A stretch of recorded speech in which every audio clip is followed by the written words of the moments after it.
असलामुअलैकुम सत श्री अकाल ਤੁਸੀਂ ਦੇਖ ਰਹੇ ਹੋ ਪੰਜਾਬੀ ਪ੍ਰਚਾਰ ਟੀਵੀ ਔਰ ਮੈਂ ਆ ਤੁਹਾਡੇ ਨਾਲ ਇਰਫਾਨ ਸਮੋਰ। ਅਸੀਂ ਗੁਰਦੁਆਰਾ ਜਨਮ ਅਸਥਾਨ ਨਨਕਾਣਾ ਸਾਹਿਬ ਮੌਜੂਦ ਆ ਔਰ ਮੇਰੇ ਨਾਲ ਯੂਕੇ ਤੋਂ ਆਏ ਕੁਝ ਯਾਤਰੀ ਮੌਜੂਦ ਨੇ, ਪ੍ਰਾਹੁਣੇ ਨੇ ਸਾਡੇ, ਇਹਨਾਂ ਨਾਲ ਗੱਲਬਾਤ ਕਰਨੇ ਆ। ਸਤਿ ਸ਼੍ਰੀ ਅਕਾਲ ਜੀ। ਸਤਿ ਸ਼੍ਰੀ ਅਕਾਲ ਜੀ। ਸਤਿ ਸ੍ਰੀ ਅਕਾਲ। ਕੀ ਨਾਮ ਆ ਜੀ ਤੇ ਕਿੱਥੋਂ ਆਏ ਤੁਸੀਂ? ਮੇਰਾ ਨਾਮ ਮਨਮੋਹਨ ਕੌਰ ਹੈ। ਮੈਂ ਲੰਡਨ ਤੋਂ ਆਈ ਹਾਂ, ਯੂਕੇ ਤੋਂ, ਗ੍ਰੇਵਜ਼ਨ ਤੋਂ।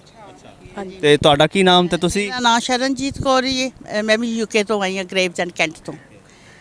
ਤੇ ਅੱਛਾ, ਯੂਕੇ ਤੋਂ ਡਾਇਰੈਕਟ ਪਾਕਿਸਤਾਨ ਆਏ ਜਾਂ ਇੰਡੀਆ ਰਾਹੀਂ ਹੋ ਕੇ? ਨਹੀਂ, ਮੈਂ ਡਾਇਰੈਕਟ ਪਾਕਿਸਤਾਨ ਤੋਂ। ਹਾਂਜੀ, ਪਾਕਿਸਤਾਨ, ਲੰਡਨ ਤੋਂ ਦੋਹਾ, ਦੋਹਾ ਤੋਂ ਪਾਕਿਸਤਾਨ। ਹਾਂਜੀ। ਕੁਝ ਲੋਕ ਇੰਡੀਆ ਤੋਂ ਹੋ ਕੇ ਵੀ ਆ ਰਹੇ ਨੇ ਨਾ? ਹਾਂਜੀ, ਉਹ ਉਹਨਾਂ ਦੇ ਆਪਣਾ ਇੰਡੀਆ ਜਾਣਾ ਹੋਣਾ, ਉਹਨਾਂ ਨੇ ਤਾਂ ਕਰਕੇ ਇੰਡੀਆ ਤੋਂ ਆਏ ਨੇ ਤੇ ਡਬਲ ਟ੍ਰਿਪ ਕੀਤਾ ਉਹਨਾਂ ਨੇ। ਮਤਲਬ ਕਿ ਆਪਸ਼ਨ ਸਾਰੇ ਦਿੰਦੇ ਬੜੇ ਅੱਛੇ ਟ੍ਰਿਪ, ਜਿਸ ਜਥੇ ਨਾਲ ਅਸੀਂ ਪੰਜਾਬ ਰੇਡੀਓ ਨਾਲ ਆਏ ਆ ਤੇ ਫੈਸਿਲਿਟੀ ਸਾਨੂੰ ਬਹੁਤ ਹਨ ਤੇ ਬੜੀ ਸੇਵਾ। ਇੱਥੇ ਵੀ ਆ ਕੇ ਸਾਡਾ ਬਹੁਤ ਅੱਛਾ ਵੈਲਕਮ ਹੋਇਆ ਤੇ ਬੜਾ ਪਿਆਰ ਕੀਤਾ ਸਾਰਿਆਂ ਨੇ। ਬਹੁਤ ਨਾਈਸ ਲੱਗਿਆ ਹੈਗਾ ਸਾਰਾ। ਤੇ ਸਤਿਗੁਰੂ ਨਾਨਕ ਪ੍ਰਗਟਿਆ, ਮਿੱਟੀ ਤੋਂ ਜਗ ਚਾਨਣ ਹੋਇਆ, ਜੋ ਕਰ ਸੂਰਜ ਨਿਕਲਿਆ, ਤਾਰੇ ਛਪੇ, ਅੰਧੇਰ ਪਲੋਇਆ। ਧੰਨ ਗੁਰੂ ਨਾਨਕ ਸੱਚਾ ਪਾਤਸ਼ਾਹ ਤੇ ਵੱਡੀ ਕਮਾਈ ਸੱਚਾ ਪਾਤਸ਼ਾਹ। ਬਹੁਤ ਅੱਛਾ ਲੱਗਿਆ। ਸਾਰੇ ਬਹੁਤ ਰਿਸਪੈਕਟ ਕਰਦੇ ਨੇ, ਇੱਥੇ ਬਹੁਤ ਪਿਆਰ ਨਾਲ ਮਿਲਦੇ ਨੇ। ਹਾਂਜੀ, ਸਾਡੀ ਬੜੀ ਖੁਸ਼ਕਿਸਮਤੀ ਹੈ ਕਿ ਅਸੀਂ ਇੱਥੇ ਮਹਾਰਾਜ ਦੇ ਦਰਸ਼ਨ ਕਰਨ ਆ ਸਕਦੇ ਹਾਂ ਤੇ ਅਸੀਂ ਇੰਨੇ ਵੈਲਕਮ ਹੈ। ਮੈਂ ਦੁਬਾਰਾ ਇੱਥੇ ਆਈ ਹਾਂ, ਪਹਿਲਾਂ 2013 ਚ ਆਈ ਸੀਗੀ ਤੇ ਉਦੋਂ ਅਸੀਂ ਇਕੱਲਾ ਗੁਰਪੁਰਬ ਵਾਲੇ ਦਿਨ ਆਏ ਸੀ, ਪਰ ਅੱਜ ਹੁਣ ਅਸੀਂ ਪਹਿਲੇ ਆ ਕੇ ਤੇ ਬਹੁਤ ਸੋਹਣੇ ਦਰਸ਼ਨ ਹੋਏ ਨੇ। ਮੇਰਾ ਮਨ ਖੁਸ਼ ਹੋ ਗਿਆ ਬਹੁਤ। ਹਾਂਜੀ। ਕੀ ਫਰਕ ਮਹਿਸੂਸ ਕੀਤਾ 2013 ਔਰ 2022 ਚ?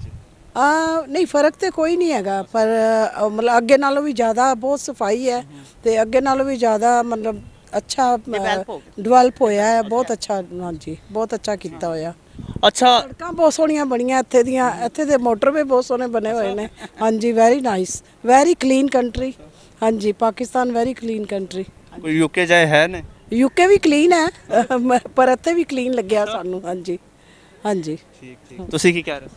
ਹਾਂਜੀ, ਬਸ ਮੈਂ ਵੀ ਇਹਨਾਂ ਨਾਲ ਹੀ ਸਹਿਮਤ ਹਾਂ ਜੋ ਇਹ ਕਹਿ ਰਹੇ ਸੀ ਨਾ।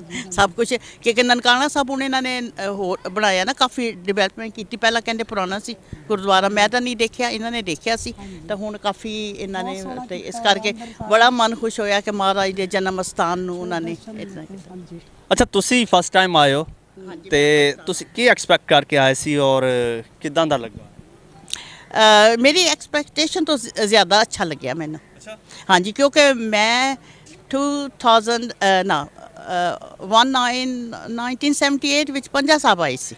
ਉਸ ਵੇਲੇ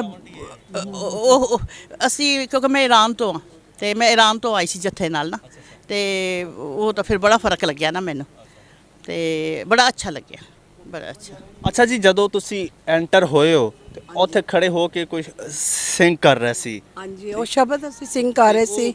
ਮੈਂ ਦੇਖਿਆ ਲੋਕੀ ਇਮੋਸ਼ਨਲ ਜੇ ਹੋ ਰਹੇ ਸੀ। ਹਾਂਜੀ, ਉਹ ਗੁਰੂ ਨਾਨਕ ਦੇ ਦਰਸ਼ਨ ਕਰਕੇ, ਉਹਨਾਂ ਦੇ ਜਨਮ ਸਥਾਨ ਦੇ ਦਰਸ਼ਨ ਕਰਕੇ ਫਿਰ ਇਮੋਸ਼ਨ ਹੋ ਹੀ ਜਾਂਦਾ, ਥੋੜਾ ਜਿਹਾ ਬੰਦਾ ਨਾ ਇਮੋਸ਼ਨਲ ਹੋ ਜਾਂਦਾ ਤੇ ਬਹੁਤ ਅੱਛਾ ਲੱਗਿਆ ਉੱਥੇ ਜਦੋਂ ਐਂਟਰ ਕੀਤਾ।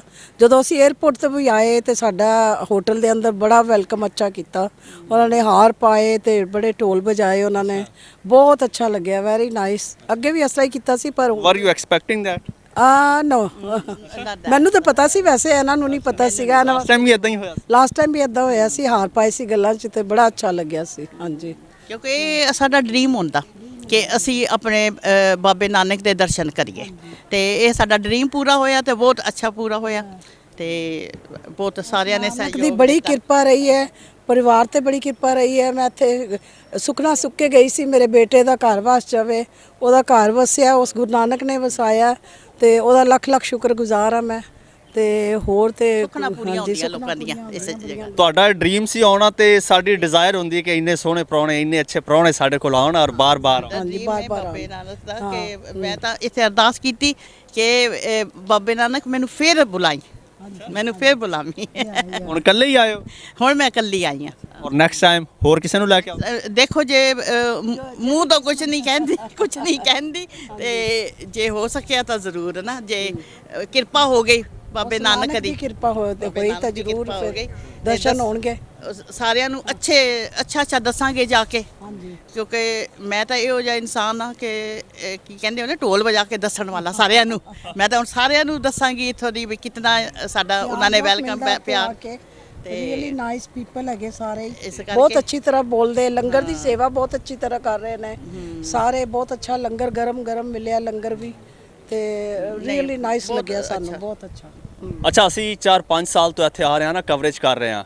ਔਰ ਜਿਹੜਾ ਇੱਕ ਵਾਰ ਆਉਂਦਾ ਨਾ ਇੱਥੇ, ਚਾਹੇ ਇੰਡੀਆ ਤੋਂ ਆਏ ਚਾਹੇ ਯੂਕੇ ਜਾਂ ਕਿਸੇ ਵੀ ਕੰਟਰੀ ਤੋਂ ਆਏ, ਤੋ ਇੱਥੋਂ ਦਾ ਐਂਬੈਸਡਰ ਬਣ ਕੇ ਜਾਂਦਾ ਵਾ। ਔਰ ਇੱਕ ਵਾਰ ਆਉਂਦਾ ਹੈ ਔਰ ਨੈਕਸਟ ਈਅਰ ਉਹ ਲਾਜ਼ਮੀ ਆਉਂਦਾ ਤੇ ਨਾਲ 5-7 ਹੋਰ ਵੀ ਲੈ ਕੇ ਆਉਂਦਾ। ਮੈਂ ਉਹੀ ਤਾਂ ਗੱਲ ਕਹਿ ਰਹੀ ਆ ਨਾ ਕਿ ਮੈਂ ਜਾ ਕੇ ਫਿਰ ਸਾਰਿਆਂ ਨੂੰ ਦੱਸਾਂਗੀ ਤੇ ਕੀ ਪਤਾ ਫਿਰ ਕਿਸੇ ਨਾਲ ਮੈਂ ਵੀ ਤਿਆਰ ਹੋ ਜਾਵਾਂ ਨਾਲ ਫਿਰ ਵਾਪਸ ਆਉਣ ਨੂੰ। ਅਗਲੇ ਸਾਲ ਤਾਂ ਨਹੀਂ ਮੈਂ ਕਹਿੰਦੀ, ਹੋ ਸਕਦਾ 2-3 ਸਾਲ ਨੂੰ, ਜੇ ਮਾਸ਼ਾਅੱਲਾ ਜ਼ਿੰਦਾ ਰਹੇ ਤਾਂ। ਸਿਹਤ ਠੀਕ ਰੱਖੇ ਤਾਂ ਬਾਬੇ ਦੇ ਘਰ ਦੁਬਾਰਾ ਬਾਰ-ਬਾਰ ਬੁਲਾਵੇ ਵਾਹਿਗੁਰੂ। ਸਿਹਤ ਠੀਕ ਚਾਹੀਦੀ ਸਭ ਦੀ, ਸਭ ਦਾ ਭਲਾ ਕਰੇ ਵਾਹਿਗੁਰੂ, ਸਭ ਦੀਆਂ ਖੁਸ਼ੀਆਂ ਬਖਸ਼ੇ ਵਾਹਿਗੁਰੂ, ਸਭ ਨੂੰ ਖੁਸ਼ੀਆਂ ਬਖਸ਼ੇ, ਸਭ ਦੀਆਂ ਮਨੋਕਾਮਨਾ ਪੂਰੀਆਂ ਕਰੇ। ਇੱਥੋਂ ਸਾਰੀਆਂ ਮਨੋਕਾਮਨਾ ਪੂਰੀਆਂ ਹੁੰਦੀਆਂ। ਤੁਹਾਨੂੰ ਵੀ ਰੱਬ ਸਿਹਤ ਦੇਵੇ, ਸੇਵਾ ਕਰਨ ਦੀ। ਹਾਂਜੀ ਨਾਜ਼ਰੀਨ, ਇਹ ਮੇਰੇ ਨਾਲ ਬੜੇ ਸੋਹਣੇ ਮੇਰੇ ਪ੍ਰਾਹੁਣੇ ਮੌਜੂਦ ਸੀ, ਯੂਕੇ ਤੋਂ ਆਏ ਸੀ। ਇਹਨਾਂ ਨਾਲ ਗੱਲਬਾਤ ਕੀਤੀ, ਉਮੀਦ ਹੈ ਤੁਸੀਂ ਪਸੰਦ ਕੀਤੀ ਹੋਏਗੀ। ਮੈਨੂੰ ਇਜਾਜ਼ਤ ਦਿਓ, ਰੱਬ ਰਾਖਾ।